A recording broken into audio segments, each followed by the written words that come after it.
Hi, welcome back. അപ്പോൾ അതാ നമ്മൾ ഇന്നെന്ന് വെച്ചിട്ടുണ്ടെങ്കിൽ വീട്ടിൽ വന്നിട്ട് ഇപ്പോൾ കുറച്ച് ദിവസമായി. വീട്ടിൽ വന്ന് 2 ദിവസം കഴിഞ്ഞപ്പോഴേക്കും നമ്മൾ ഒരു സർജറി ഒക്കെ ഉണ്ടായിരുന്നു, സെപ്റ്റോപ്ലാസ്റ്റി. അപ്പോൾ അതൊക്കെ കഴിഞ്ഞപ്പോൾ എൻ്റെ മുഖത്ത് ആ വൃത്തികേടൊക്കെ നിങ്ങൾക്ക് കാണാൻ പറ്റുന്നുണ്ടാവും. താടിയൊക്കെ വളരെ ട്രിം ചെയ്ത് മൂക്കൊക്കെ നീര് വെച്ച്. പക്ഷെ എന്നാലും ഇപ്പോൾ 2-3 ദിവസം, എത്ര ദിവസം ചെയ്യാം? 3 ദിവസമോ? 3-4 ദിവസമായി. അപ്പോൾ വീട്ടിലെ റെസ്റ്റൊക്കെ കഴിഞ്ഞ് അതെ. അപ്പോൾ ഇനിയിപ്പോൾ നമ്മുടെ ഒരു പെരുന്നാൾ വരുന്നുണ്ട്. അപ്പോൾ ജിയുടെ വീട്ടിലെ പെരുന്നാളാണ്. അപ്പോൾ പെരുന്നാളിന് വേണ്ടിയിട്ട് നമ്മൾ കുറച്ച് എന്താ പറയുക വെടിക്കെട്ട് സാധനങ്ങളൊക്കെ നമ്മൾ ഓർഡർ ചെയ്തിട്ടുണ്ടായിരുന്നു. അപ്പോൾ അത് വന്നിട്ടുണ്ട്. അപ്പോൾ അത് എടുക്കാൻ പോവാണ്. അപ്പോൾ അതിപ്പോൾ നമുക്ക് ഇപ്പോൾ എന്തായാലും ഒത്തിരി നേരമൊന്നും ആ കടയിൽ വെക്കാൻ പറ്റില്ല. അപ്പോൾ നമ്മൾ ഇന്ന് അത് പോയി എടുക്കും. അത് പോയി എടുത്തിട്ട് സംഭവം കുറച്ച് അധികം ഉണ്ട് കേട്ടോ. നമ്മളൊരു വെടിക്കെട്ട് തന്നെ പ്ലാൻ ചെയ്തേക്കണേ.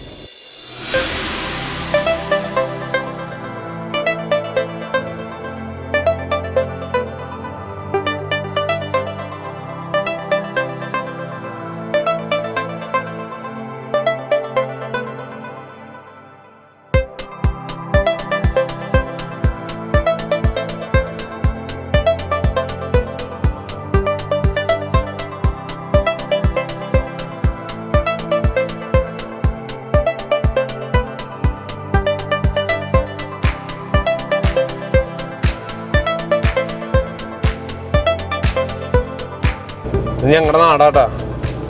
ഞങ്ങൾ വലിയ പറമ്പ് നിന്നും വന്ന് പാറപ്പുറം ജംഗ്ഷനിലേക്ക് പോകുന്ന സ്ഥലം. ഇതൊക്കെ വലിയ പറമ്പ്, പാറപ്പുറം എന്നൊക്കെ പറയുന്നത് ഞങ്ങളുടെ നാട്ടിലെ സ്ഥലങ്ങളാണ്. ചേച്ചിമാരൊക്കെ പൂക്കുറ്റി പോലെ വണ്ടി ഓടിക്കണേ. ഇവിടെ പേടിക്കുന്നത് കാറുകാരൊന്നുമില്ല, ബൈക്കുകാരെ മാത്രം.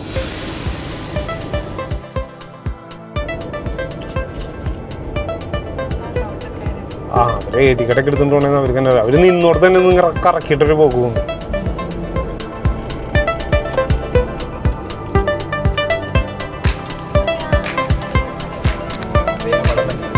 എവിടെ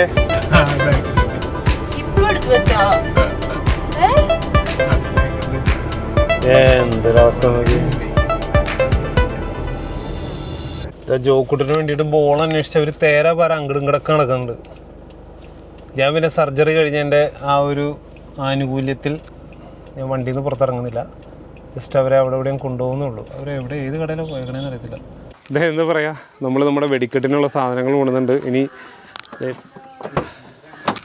ഒന്നും പറയണ്ട മോനെ, ഒരു ചുമട് സാധനമുണ്ട്. ഇതേ ഇത് മറ്റേ പെരുന്നാളിന് പൊട്ടിക്കാനുള്ള സാധനമാണ്. ഇത് നല്ല വെയിറ്റ് ഉണ്ട് കേട്ടോ, എനിക്കെടുക്കാൻ പറ്റില്ല. അതാണ് മെല്ലെ സൈഡാക്കി ഞങ്ങൾ കൊണ്ടുപോകുക, വീട്ടിലേക്ക് കൊണ്ടുപോകുക. എടുത്ത് പോകണം.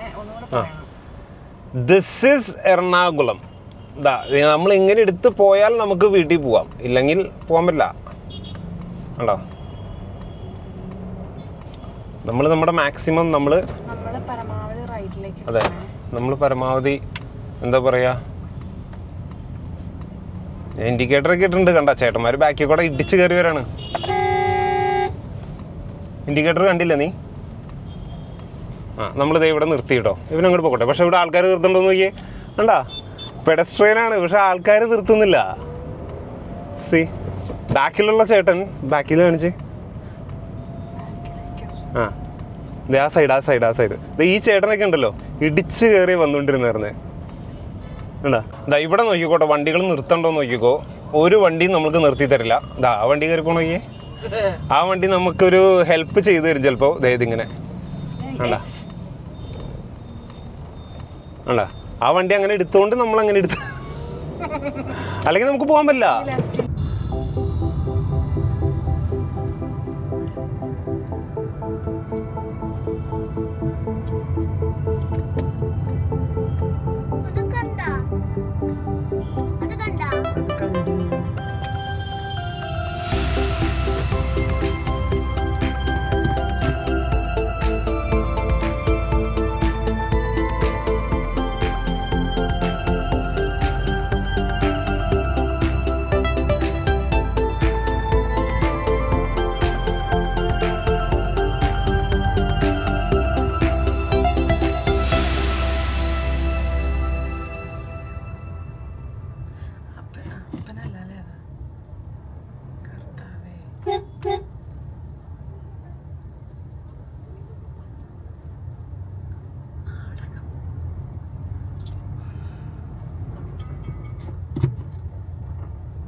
ഞാൻ ഡിഫറെന്റ് കളേഴ്സ് ഇടാൻ വന്നിപ്പോ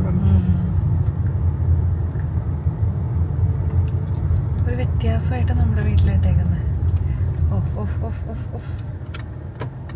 അവര് വന്നാ നൈസ്. ലൈറ്റ് വെച്ചിട്ടില്ലല്ലോ, വെച്ചോ വെച്ചതേ അവിടെ വെച്ചിട്ടുണ്ടല്ലോ. ഇന്ന് വൈകിട്ടാണ് നമ്മൾ ഇതൊക്കെ പൊട്ടിക്കാൻ പോണേ, കത്തിക്കാൻ പോണേ. അവിടെ ഒരാളുണ്ട് വെടിക്കെട്ട്. അതെ, വെടിക്കെട്ട് കാണാൻ മാത്രം ന്യൂസിലാൻഡിൽ നിന്ന് വിളിച്ചു വരുത്തി വെക്കുന്ന ആളാണ്. ശരിക്കും പറഞ്ഞിട്ടുണ്ടെങ്കിൽ ജിനുവിനെ പിക്ക് ചെയ്യാൻ പോയപ്പോൾ ഞാൻ ഇതൊക്കെ കൊണ്ടുപോയേ. പക്ഷേ എൻ്റെ പ്രഷർ കയറ്റിക്കളഞ്ഞു ട്രാഫിക്. അതായത് ട്രാഫിക് അല്ല, ഈ വണ്ടി ഓടിക്കുന്ന ആൾക്കാർ റോട്ടിൽ കൂടെ എൻ്റെ നെഞ്ചത്തേക്കൊക്കെ കയറി വന്ന് അവസാനം ഞാൻ 2 തെറിയും ചീത്തയൊക്കെ വിളിച്ച് പിന്നെ ഇതിൻ്റെ കാര്യം വിട്ടുപോയി. അപ്പോൾ ഇവിടെ വണ്ടി ഡ്രൈവ് ചെയ്തവർ എൻ്റെ ഒരു കണ്ടന്റ് നശിപ്പിച്ച്.